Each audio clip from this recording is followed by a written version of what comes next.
Hello，歡迎嚟到 Charles 電動車頻道。呢一集我哋會分享一下喺深圳嘅蛇口揸電動車去廣州嘅從化，一共行咗148公里嘅旅程。喺呢次旅途中，我哋見到啲咩，又會遇到啲咩？另外，從化除咗大家知道嘅溫泉之外，仲有咩好玩嘅嘢呢？想知道嘅話，不妨留低睇埋個視頻喎。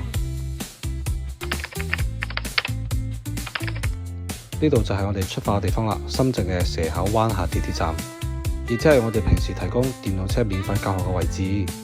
查咗一下地圖啦，喺呢度到我哋嘅目的地從化，大概係有148公里嘅。我哋揀嘅路線呢，就盡量避開天橋啦，對電動車比較 nice 嘅路線。咁樣其實呢，深圳啲路對電動車嚟講呢係幾好行嘅。我哋主要係跟住107國道啊。只要沿住條線向北行呢，基本上就冇問題噶啦。大家可以睇到啊，呢度係寶安嗱，啲路呢其實好闊嘅，所以其實唔使太擔心呢話要落馬路同啲汽車一齊爭路行咯。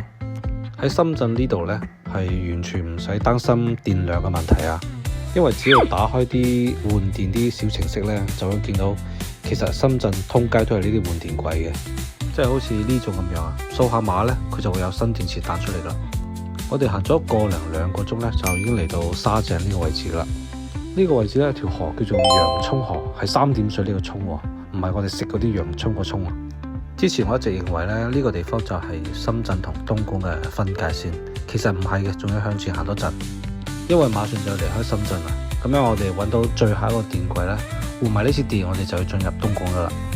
咁樣我哋選擇嘅呢條路線呢，深圳同東莞之間嘅連接嘅呢個位置係冇電動車，即係非機動車道嘅，所以大家見到啊，係同啲車呢，啲小汽車啊一齊並行嘅，所以我哋都係靠到最右邊行駛。但係整體嚟講呢，路況都算 OK 嘅，至少唔係嗰啲泥路啊。離開咗深圳之後呢，我哋行多陣就會進入松山湖呢個區域啦。真係有啲令我意想不到啊！即係估唔到松山湖呢個區域呢，佢整得會咁靚，包括啲路啊、建築啊，同埋啲景色呢，都整得十分之好啊！雖然我未行晒成個東莞啊，但係我估計松山湖呢個區域喺東莞嚟講呢，應該係算數一數二噶啦。所以如果大家揸電動車去遠行，路過東莞嘅話呢，盡量係選松山湖呢條路啊，真係整得十分之靚。離開松山湖，我哋繼續向北行咗個幾鐘啦。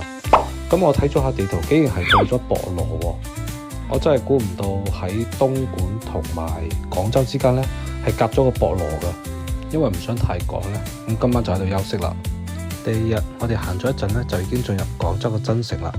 呢度應該屬於增城嘅郊區啊。道路嘅兩邊呢，仲有好多呢啲魚塘啊，同埋農田喺度。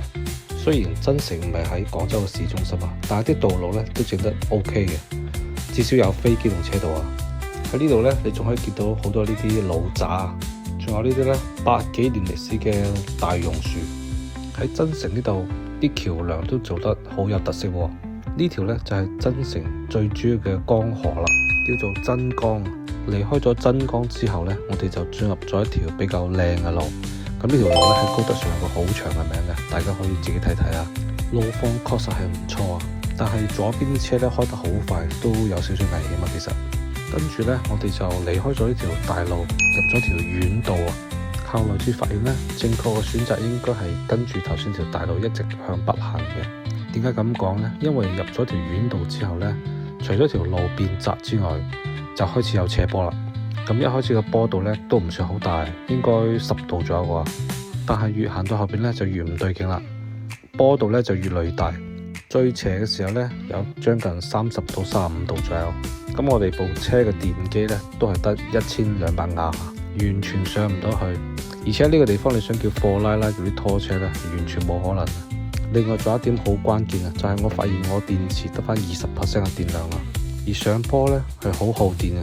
所以我哋就只可以推車上去啦，推咗成2公里啊，用咗30分鐘嘅時間，我哋上到山頂之後呢，跟住就係落坡啦，落去比較順利啊。咁好快呢，我哋就已經到咗從化啦。影下我哋部車先，如果下次嚟嘅話呢，一定要揾部功率大啲嘅車子嚟。喺從化呢度呢，我哋訂咗一間民宿，就係呢間啊，佢有個好大嘅花園，裏邊種咗啲菜呢，係可以自己摘嚟煮餸食嘅。擺低咗啲行李之後呢，我哋就去到附近嘅從化國際賽車場啦。呢個賽車場呢，其實已經舉辦過好多次國際性嘅賽事噶啦。除咗卡丁車之外呢，仲可以玩摩托車嘅喎。我都落去玩咗幾圈啊，咁樣毫無意外啊，成績排名墊底。輸咗比賽唔使唔開心啊，因為附近呢就好多呢啲砂糖桔嘅場地啊，10蚊呢就俾你任摘任食。但係如果你想帶走嘅話呢，係要另外稱嘅。我哋呢係選擇咗叫呢邊嘅老細幫我哋摘啦，摘完之後呢，佢會用順豐幫我哋寄到深圳噶啦。從化呢個地方呢都幾有意思嘅，有機會再嚟啦。好啦，咁今集視頻呢就到此為止。馬上要過新年啦，喺呢度祝大家新年快樂，身體健康，拜拜。